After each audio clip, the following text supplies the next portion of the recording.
você está com medo de vir para a igreja, mas quer adorar o Senhor, pode dizer isso. Mesmo em casa, os irmãos que estão aqui também podem cantar bem forte.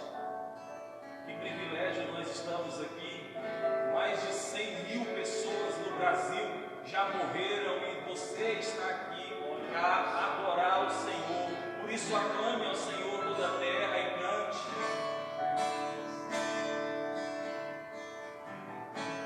Meu Jesus, Salvador, outro igual não há. Todos os dias quero louvar as maravilhas de teu amor, consolo e abrigo.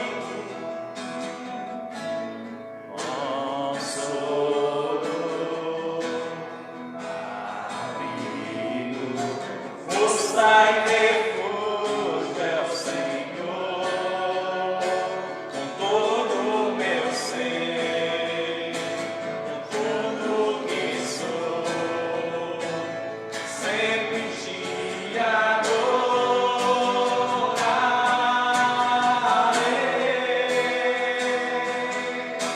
Aclame ao Senhor toda a terra e cantemos. Majestade, louvores ao Rei, montanhas se prostrem e rujam os mares ao som de teu nome. Alegre-te, louvo por teus grandes feitos. Estarei, sempre te amarei. Incomparáveis são tuas promessas a mim.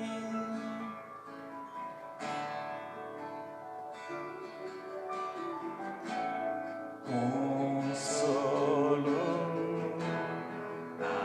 abrigo, força e refúgio é o Senhor, com todo o meu ser, com tudo que sou, sempre te adorarei. Você está em casa, aclame ao Senhor toda a terra e cantemos. Poder, majestade, louvores ao Rei, montanhas se prostrem e rujam os mares ao som de teu nome. Alegre-te, louvo por teus grandes feitos. Estarei, sempre te amarei. Incomparáveis são tuas promessas. Incomparáveis são tuas promessas para mim.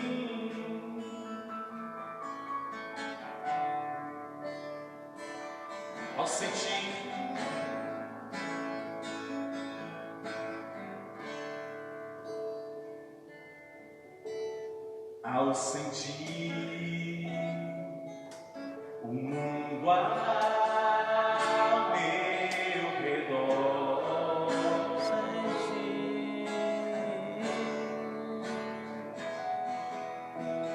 nada vi que pudesse semear.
não pode ser feliz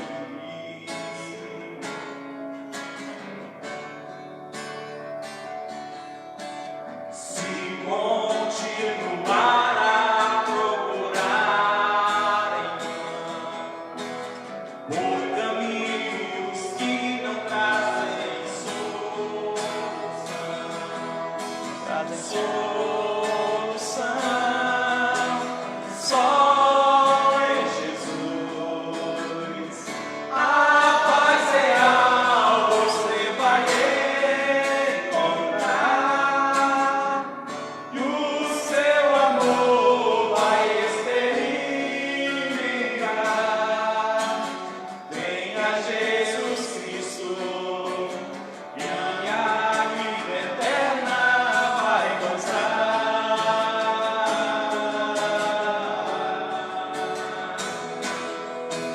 Só em Jesus a paz real você vai encontrar. O seu amor vai experimentar. Venha Jesus Cristo e a vida eterna vai gozar.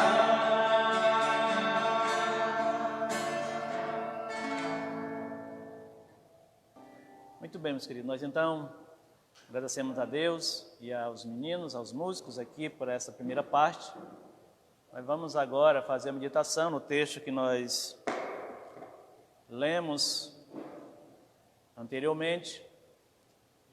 E para nós não perdermos tempo, nós não vamos fazer a leitura novamente. Quero só chamar a atenção aqui de alguns versículos. Os primeiros versículos apenas, versículo 21 a 24. Os irmãos podem permanecer sentados mesmo. Marcos capítulo 5, versículos de 21 a 24. Deixa a sua Bíblia aberta, não vamos ler já não, tá bom?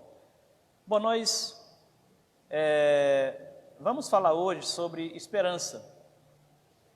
Nas páginas de um livro intitulado Ainda Existe Esperança, de um escritor chamado Henrique Shai, encontra-se o seguinte relato de uma jovem que, ao comentar a sua vida difícil que levava, ela diz o seguinte: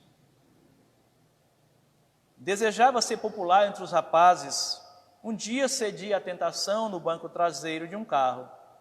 Fiquei grávida e tive um bebê, mas logo perdi o filho que tanto amava e me tornei viciada em drogas.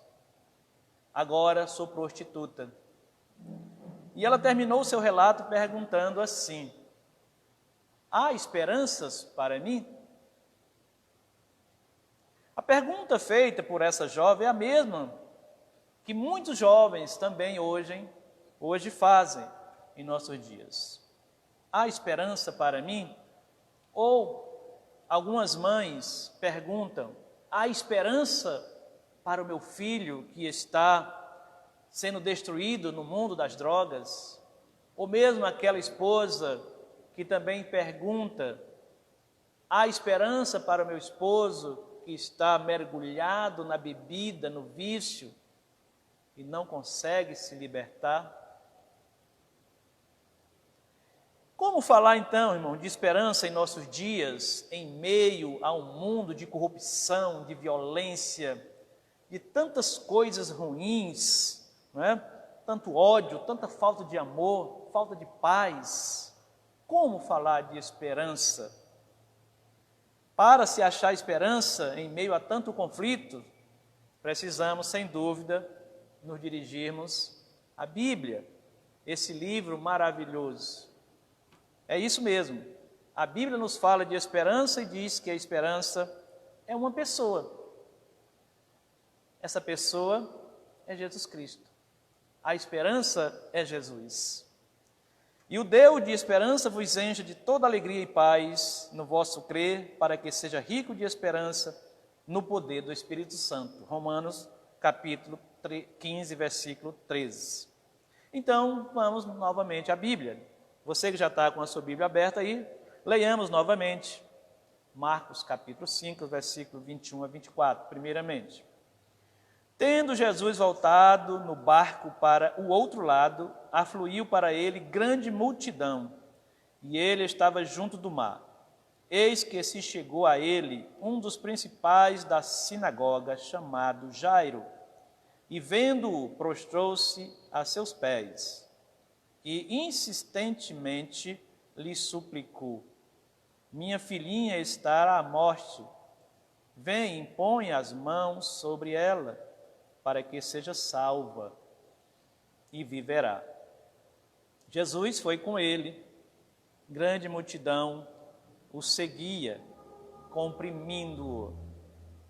Senhor nosso Deus, obrigado, Pai querido, pela Tua palavra que foi lida, relida, sobre a qual meditaremos. Nos ajuda, ó Pai, na exposição da mesma, que as verdades, as lições, Pai, que são aqui nos ensinadas, nós possamos aprender, sobretudo, Pai, aplicar em nossas vidas, de tal modo que vivamos pela fé e nunca percamos a esperança, Pai, porque há esperança no Filho de Deus, no Teu Filho amado que veio a esse mundo justamente para que nós, que estávamos mortos em nossos delitos e pecado, tivéssemos vidas e assim voltar a ter esperanças. Pai querido, muito obrigado por tudo que já foi feito até aqui.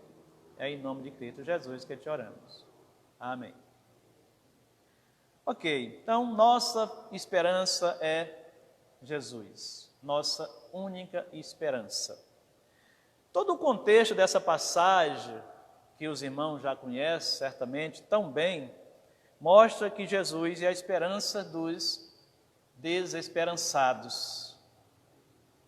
Quando Jesus, irmãos, ele entra em qualquer situação, ele intervém em qualquer situação, algo de bom acontece, até mesmo o impossível acontece. Veja que em relatos anteriores, nesse mesmo livro de Marcos, ele acalmou o mar e fez cessar o vento, quando os discípulos estavam quase a perecer, já quase perdendo a esperança. Ele libertou um homem enjeitado pela família e pela sociedade de uma legião de demônios e fez dele um missionário, conforme encontramos no relato do próprio Marcos, aqui capítulo 5, nesse mesmo capítulo aqui, o relato que vem antes desse episódio aqui. Ele curou uma mulher hemorrágica, depois de todos os recursos financeiros e humanos dela já haviam se esgotado. Agora Jesus ressuscita a filha única de um líder religioso, mostrando que ele também tem poder sobre a morte. Então veja que Jesus é essa pessoa especial, esse homem que traz esperança, que é a própria esperança daqueles que já estão sem ela. Nós vamos ver aqui alguns aspectos interessantes desse relato, desse episódio, que é registrado pelos 3 evangelhos sinóticos. Esse episódio é registrado por Marcos, que é o primeiro evangelho que foi escrito, também foi escrito por Lucas e também por Mateus. Os relatos de Lucas e de Marcos são bem semelhantes. Mateus, ele difere um pouquinho, na verdade ele omite algumas informações, mas Lucas relata praticamente a mesma coisa que Marcos registrou aqui. Primeiro fato que eu quero chamar a atenção aqui é que Jairo, ele vai a Jesus levando a sua causa desesperadora. Se você prestar atenção no relato, tem algumas versões, algumas traduções da Bíblia, a Bíblia King James, por exemplo, ela diz que esse homem chegou aflito aos pés de Jesus, se prostrou, pranteando, chorando, implorando insistentemente para que Jesus fosse até a casa dele para curar a filha dele. Então, o desespero de Jairo levou-o a Jesus com um senso de urgência. A situação era urgente. Jairo tinha uma causa urgente e ele sabia que só Jesus poderia resolver aquela situação. Sua filhinha estava à beira da morte, sua filha única. Lucas nos informa isso, era a filha única, de 12 anos. Dessa maneira, nós sabemos que aquela garota, ela era filha única e, como nós sabemos também pela linhagem de Jairo, se aquela garota falecesse, estava então extinta. Segundo o costume judaico, aquela menina, ela se convertia em uma mulher aos 12 anos, era o costume na Judéia, era assim. Essa menina estava precisamente no umbral dessa experiência, era como uma flor que estava secando antes mesmo de desabrochar plenamente. Por isso o pai tão aflito, só tinha ela. Era a única que poderia suscitar um herdeiro para ele. E ela estava à beira da morte. Por isso ele vem ao Senhor Jesus tão aflito, mas ao mesmo tempo cheio de esperança. Todos os outros recursos para salvar sua filhinha já haviam chegado ao fim. Jairo então busca ao Senhor Jesus com um profundo senso de urgência. Irmãos, o sofrimento, muitas vezes, ele pavimenta o nosso caminho para Deus. Tem um texto de Apocalipse que diz que muitas vezes Deus nos prostra numa cama, né, para que a gente tire tempo para Ele, para que a gente se volte para Ele. Então é isso mesmo, o sofrimento ele pavimenta o nosso caminho para Deus. O homem, quando ele está sadio, né, tem saúde para dar e vender, geralmente ele não quer saber de Deus. Quando ele se encontra na ruína, na doença, acamado, então ele se volta para Deus, né? Tem um certo escritor que diz que a aflição é frequentemente a voz de Deus. E as aflições tornam-se fonte de bênção quando elas nos trazem a Jesus. Por isso que os crentes passam sempre por sofrimento, que é para que ele não se esqueça de que a fonte de seu contentamento é Jesus, que a fonte de sua alegria é Jesus. O desespero de Jairo também o levou a transpor barreiras para ir a Jesus. Isso é interessante a gente notar aqui. Jairo precisou vencer 2 barreiras antes de ir a Jesus. Que barreiras foram essas que ele teve que transpor? Em primeiro lugar, a barreira da sua posição que ele ocupava. Ele era chefe da sinagoga, líder de uma comunidade. A sinagoga, irmãos, era o lugar onde os judeus se reuniam para ler o livro da lei, os salmos, os profetas, aprendendo e ensinando a seus filhos o caminho do Senhor. Jairo era o responsável pelos serviços religiosos no centro da cidade, no sábado, pela escola, e tribunal de justiça durante o restante da semana. Ele não era necessariamente aquele que talvez fosse responsável por todo o ensino, mas certamente era aquele homem encarregado de manter o funcionamento, né, da sinagoga, deixando, ou seja, não permitindo que nada faltasse ali. Ele supervisionava o culto, cuidava dos rolos da escritura, distribuía as ofertas e administrava e cuidava do edifício onde funcionava a sinagoga. O líder da sinagoga era um dos homens mais importantes e respeitados da comunidade. A posição religiosa dele, social e econômica, entretanto, não livra do sofrimento. Veja que o homem, por mais dinheiro que ele tenha, por mais que mais alta seja a sua posição social, enfim, isso não o exime ou não impede de ele passar por sofrimentos. E assim estava aquele homem ali, né? Um líder, era uma pessoa importante, influente na sinagoga, né? Tinha uma posição social, financeira certamente, mas ele estava ali agora numa situação difícil, desesperadora, diante do Senhor, clamando para que o Senhor fosse até a casa dele para salvar a sua filhinha que estava à beira da morte. Ou seja, seu dinheiro e sua influência não puderam manter a morte do lado de fora da sua casa. Assim como também eu e você não pudemos de maneira nenhuma. Com isso a gente, né, aprende que os filhos dos ricos, os ricos, também adoecem. Eles pensam que não.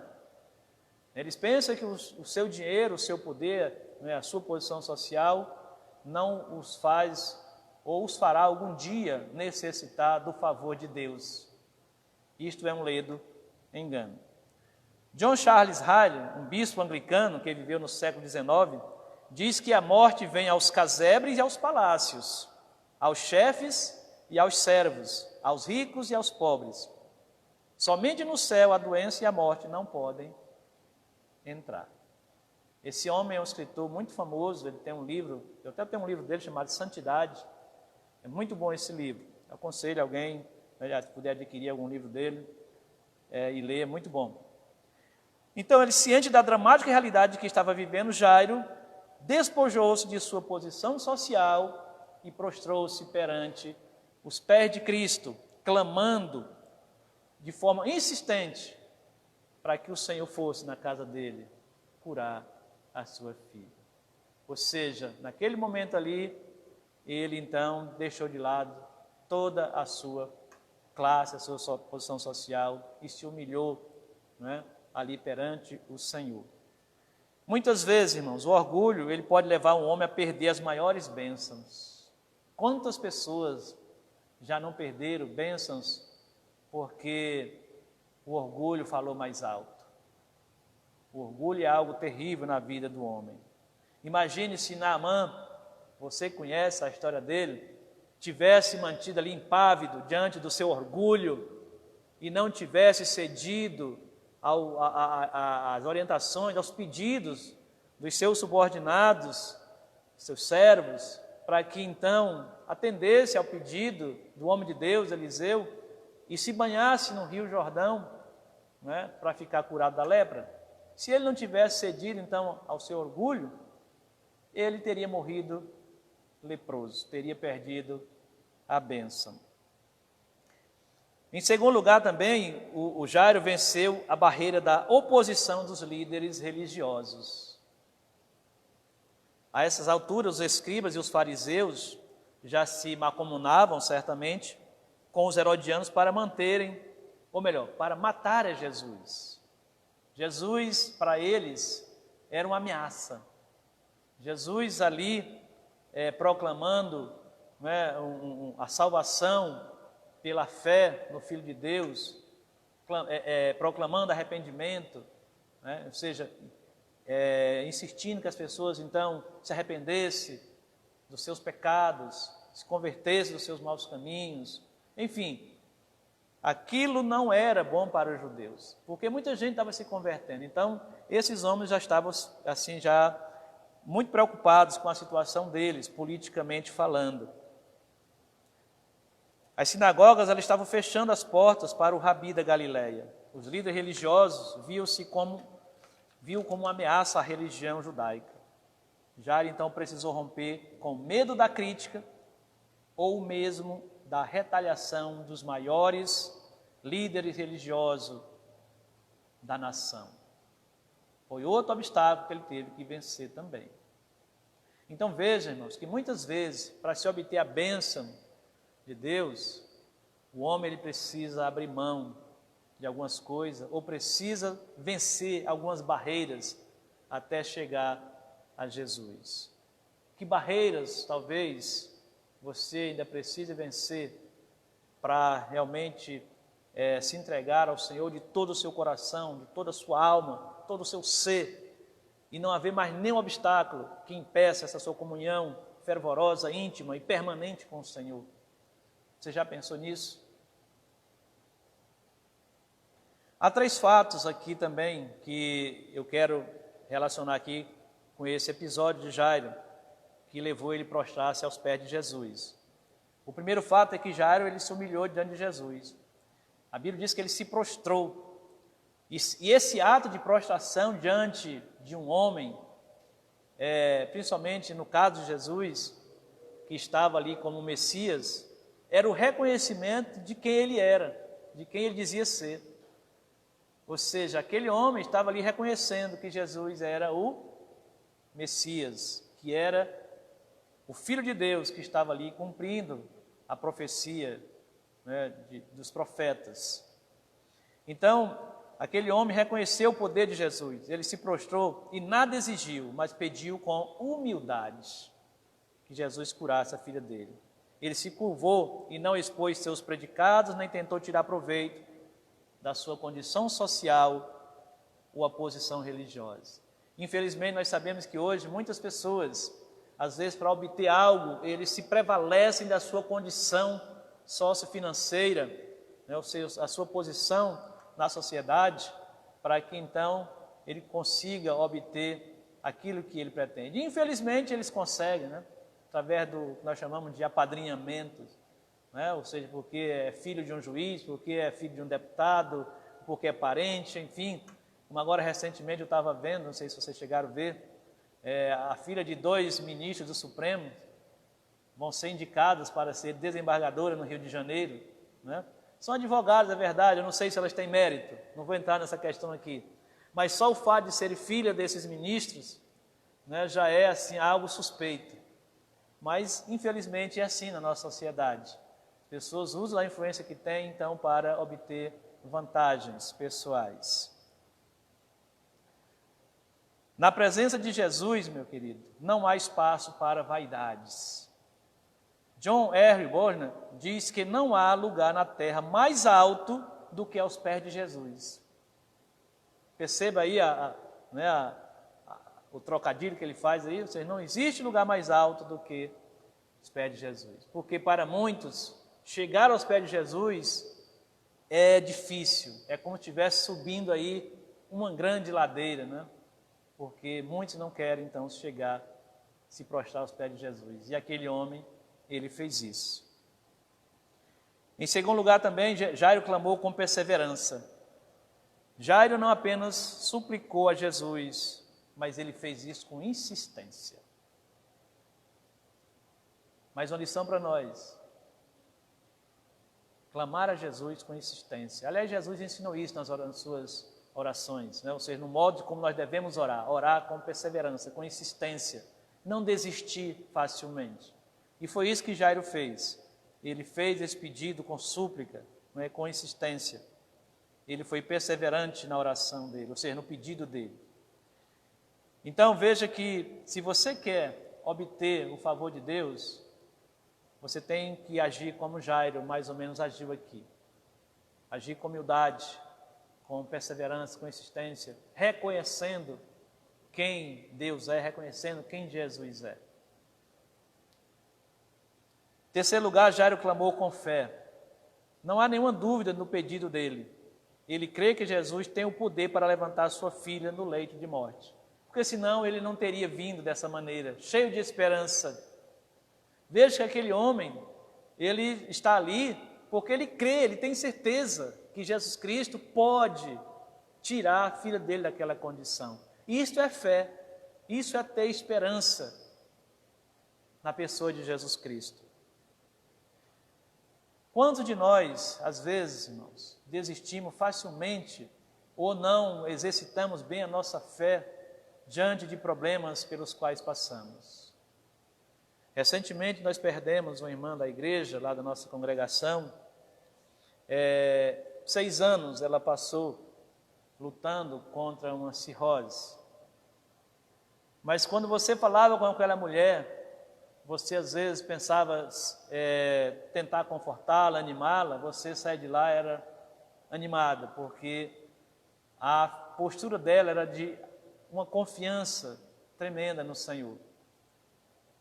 Da maneira como ela falava, você sai de lá, meu Deus, como pode uma mulher nessa condição, e eu vou de repente trazer uma palavra para ela e ela me edifica, porque ela jamais demonstrava qualquer sinal de desesperança, ela jamais demonstrava falta de fé. Ela acreditava, ela confiava que o Senhor iria tirar ela daquela situação. E ela dizia, pastor, se o Senhor quiser me curar, Ele vai me curar, então eu vou esperar nele. O Senhor aprova o Senhor levá-la, né? Quarta-feira, nós estivemos no velório dela, fazendo o culto fúnebre, fomos até o cemitério, a irmã Lio, né, com os irmãos que conhecem, né, muitos conhecem. Então é assim, a fé das pessoas, ou a nossa fé, ela tem que ser uma fé que não vacile, que não demonstre falta de confiança e de esperança em Deus. Como o Renato cantou aqui, né? Ainda que venha faltar o fruto na vide, né? E uma série de coisas ruins aconteça, mas mesmo assim eu continuarei, né, confiando no Senhor, eu continuarei buscando a Ele. Isso é fé, isso é confiança, é esperar em Deus. A fé de Jairo, irmãos, ela germinou no solo do sofrimento. Foi severamente testada, mas também amavelmente encorajada. Amém? Segundo ponto aqui, Jesus ele vai com Jairo levando a esperança para o seu desespero. É a segunda parte do texto aqui. Entre esse relato, esse primeiro relato aqui desse episódio, nós temos um outro episódio aqui da cura da mulher, né, hemorrágica aí, que também jazia na situação há 12 anos, que não é o nosso, não vamos aqui pregar sobre esse texto, mas isso só vem acentuar, talvez, o desespero de Jairo, porque ele é apressado para que Jesus então fosse até a casa dele, e de repente Jesus vai se detendo pelo caminho, atendendo a outra necessidade, e eu fico imaginando, né, o desespero daquele homem como se quase quer puxar o Senhor. Não vamos, não pode, não para, não vamos, que a minha filha está ali morrendo, tu ainda fica parado aí, fica conversando com pessoas. Ou seja, é mais ou menos assim, se talvez fosse eu, talvez, não sei, talvez estivesse nessa situação, nesse desespero, e puxando até o Senhor, bora, vamos lá, não se demore, não se detenha. Então, Jairo, ele estava assim, observe o versículo 35. Falava ele ainda, quando chegaram alguns da casa do chefe da sinagoga, a quem disseram: tua filha já morreu, por que ainda incomodas o mestre? Ou seja, devido a esse período que Jesus ficou ali conversando com aquela mulher e também já curou ela ali, ou seja, foi o tempo em que chegaram ali aquelas pessoas da casa de Jairo e disseram para ele que a filha dele já tinha morrido. O Senhor obviamente ouviu aquilo, né? Mas Jesus ele não se importa então com aquela notícia, né? Então, irmãos, isso só vem mostrar que Jesus ele vai conosco, né? Jesus, quando ele está conosco, nós podemos ter certeza de que ele se importa com a nossa dor. Quando Jairo chamou Jesus para ir para a casa dele, Jesus foi com ele. Apesar de Jesus ir parando pelo caminho, isso não significa que Jesus não se importou com o caso dele. Jesus, na verdade, queria mostrar para aquele homem, né, que ele tem poder sobre a morte. E foi isso que aconteceu. Jesus sempre se importa com as pessoas. Ele fez uma viagem pelo mar revolto à região de Gadara para libertar um homem louco e possesso. Agora ele caminha exprimido pela multidão para ir à casa de um líder da sinagoga. Mas no meio do caminho para conversar com uma mulher anônima e libertá-la do seu mal. Jesus se importa com você. Ele se importa com as pessoas que se achegam a ele. Jesus, ele vê o nosso desespero, irmãos. Ele conhece as nossas necessidades. Muitas pessoas se debatem hoje, até murmuram, se lamentam a dizer que Jesus não está se importando com ele, não liga para a causa dele, para o problema dele. Novamente citando a irmã, ela nunca reclamou nesse sentido. 6 anos, estava numa fila do SUS aí para receber um transplante de fígado, que nunca saiu, mas eu nunca vi ela reclamando e murmurando contra essa situação. O Isbe, um comentarista, ele diz que as 3 palavras de Jesus neste episódio que fazem toda a diferença. A primeira palavra é a palavra fé. Quando ele diz para aquele homem, não temas, crê somente. Era fácil para Jairo crer em Jesus enquanto sua filha estava viva, não era?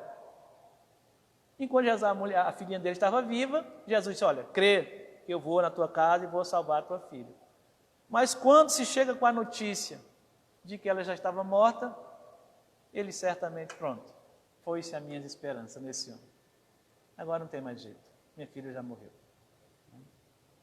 Mas as circunstâncias, irmãos, mesmo fugindo do nosso controle, ela não foge do controle de Deus. Jairo não podia fazer mais nada, e ele achou que Jesus também não podia fazer mais nada. Jesus certamente viu o desespero no rosto dele quando ele recebeu aquela notícia. Jesus então disse, é como se ele dissesse, te acalma, crê tão somente, não perca a fé não.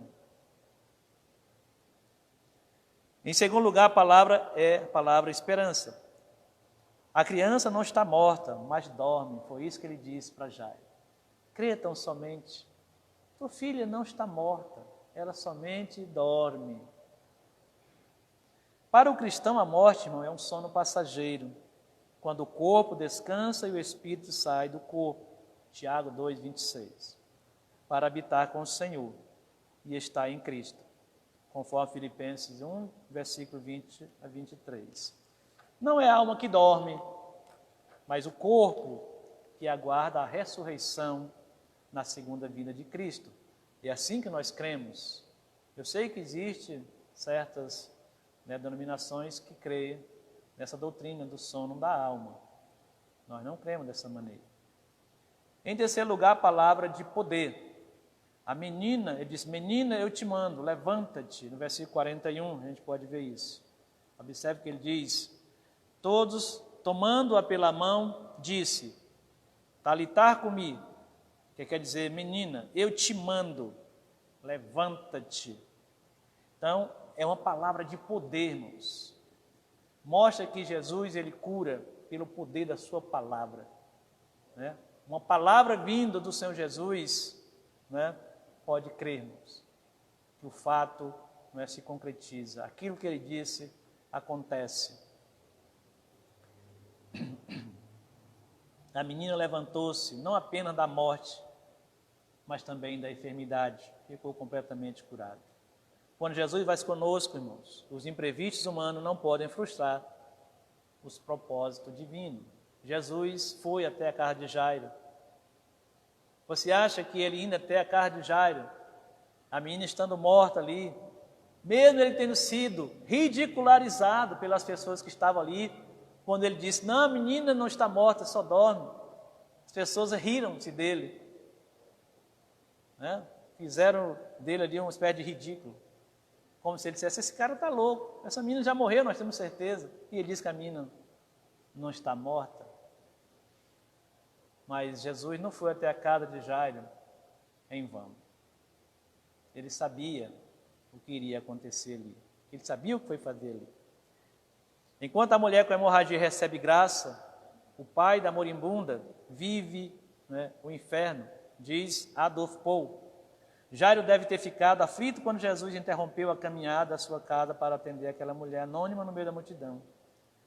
Mas, naquele momento em que ele vê o que Jesus fez, ressuscitando a filha dele, imagina a alegria na cara daquele, estampada no rosto daquele homem. Recebe a notícia de que a filha dele estava morta, quando Jesus ainda estava no meio da multidão. E mesmo assim Jesus disse, acalma, creia tão somente. Esse quadro vai ser revestido. Não se desespere, eu estou contigo, eu vou até lá. Se anime. Não se entregue ao desespero, não perca a esperança. E assim ele fez. Agora é interessante notar que ele excluiu aquelas pessoas, ele não deixou aquelas pessoas que estavam fazendo dele ali um ridículo, presenciasse aquele milagre. Mandou sair. Vocês não acreditaram, vocês também não vão ver o milagre. E quando ele entrou no quarto com as pessoas que ele chamou, os pais da menina e os discípulos foram com ele, ele então ordena que aquela menina se levante, a menina se levanta com vida. E a alegria enche aquela casa.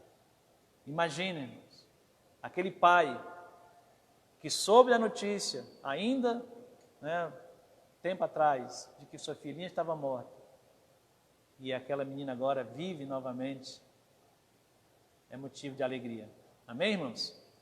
Então, irmão, com isso nós aprendemos que enquanto Jesus está conosco, enquanto Jesus, como aquele que tem poder para ressuscitar os mortos, ele diz que está conosco e tem poder para fazer infinitamente, muito mais do que nós pedimos ou pensamos, se Ele diz que está conosco, vendo as nossas necessidades, conhece as nossas aflições, se Ele diz que está conosco, nós devemos crer que Ele está conosco mesmo.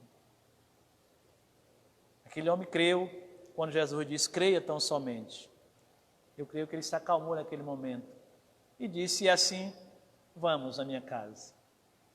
E lá o milagre acontece.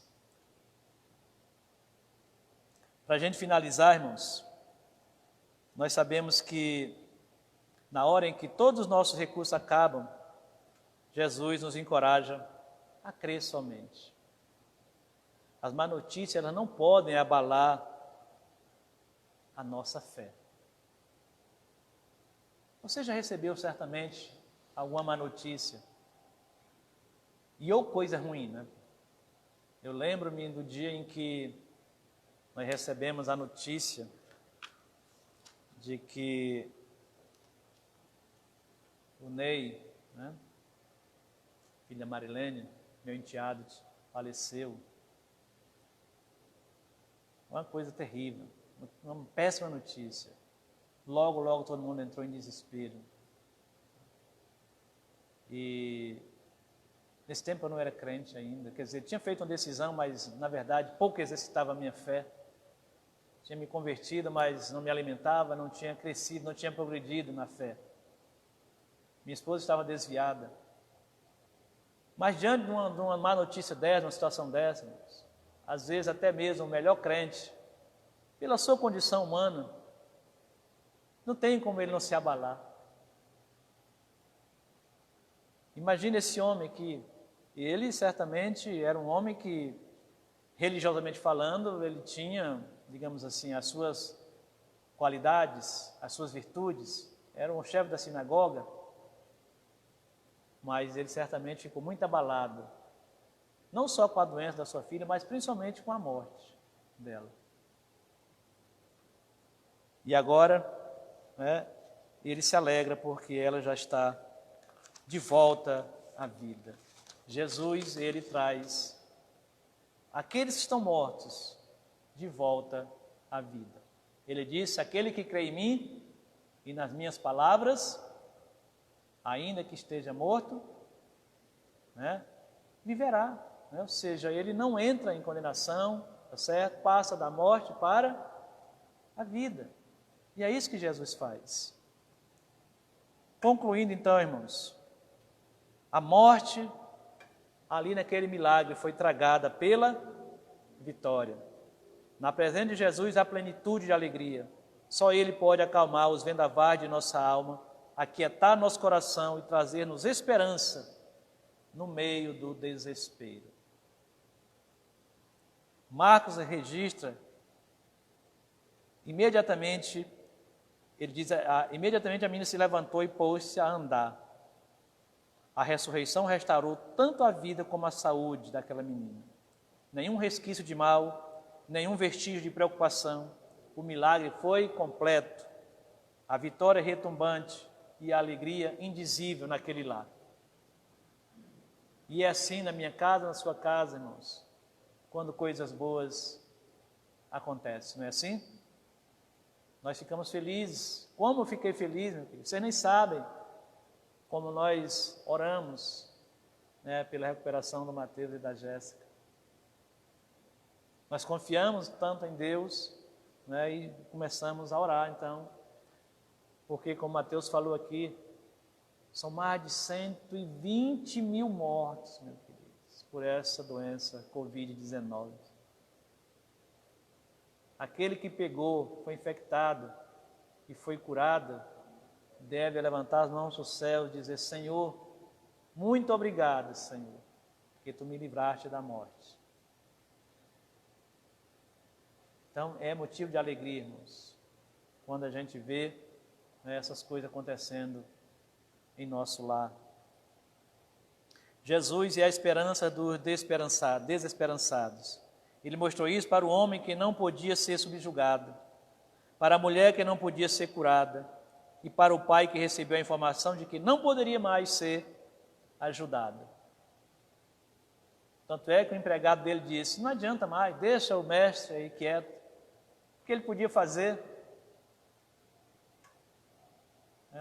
Não tem mais jeito, não. Ela já morreu. Observe, irmãos, a atitude desse homem. Ou seja, deixa ele em paz, ele não pode fazer mais nada. Quando se crê em Deus, quando se crê em Jesus, de que as coisas impossíveis acontecem, irmãos, isso é maravilhoso. Porque diante de Deus, coisas impossíveis acontecem mesmo. E aquele homem viu esse milagre acontecer. Coloque a sua causa também aos pés de Jesus, pois ele ainda caminha conosco e tem todo o poder para transformar o cenário de desesperança em celebração de grande alegria. Como eu falei no início, quantas mães hoje estão desesperadas, sem esperança de que o seu filho possa ser tirado do mundo da criminalidade.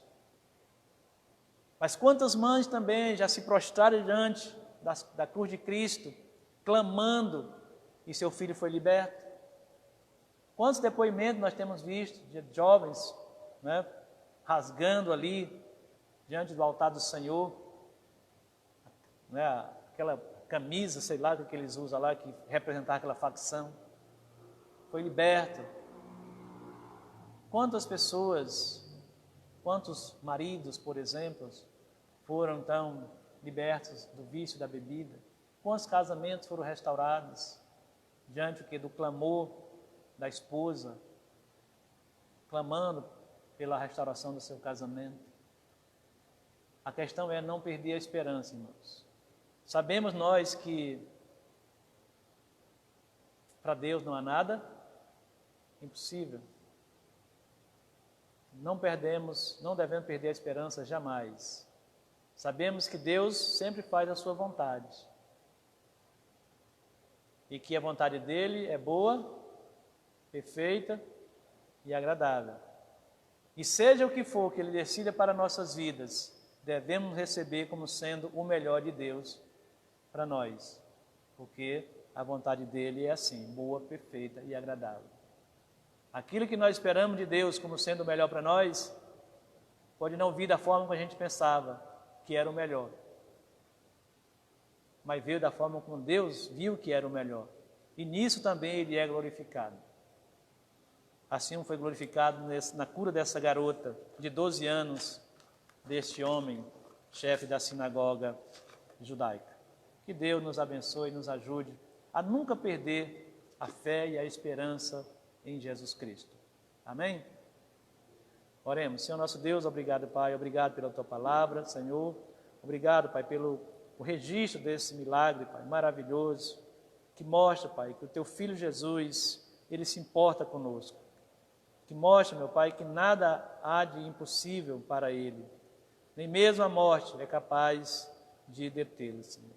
Pai querido, muito obrigado por todos aqueles que em Ti confiam, Pai, em que buscam ao Senhor, Pai, a todo momento, buscam a ter contigo um relacionamento perfeito, puro, sincero, meu Pai, acreditando, Pai, que o Senhor é a nossa única esperança. Pai querido, ajuda aqueles que estão desesperançados, que estão aflitos, que estão oprimidos pelo inimigo, que eles venham até o Senhor Jesus Cristo, se entregue a Ele e assim sejam libertos de tudo isso, Pai. Pai querido, ajuda a Tua igreja, aqueles que estão, Pai, relutando em voltar aos cultos presenciais, talvez com receio, medo, Pai. Ajuda-os para que eles possam desenvolver uma fé, Pai, que jamais venha se abalar diante dessas ameaças, que confie em Ti totalmente e que venham, Pai, se entregar ao Senhor de corpo, alma e todo o seu ser. E é em nome de Cristo Jesus que nós te oramos. Amém.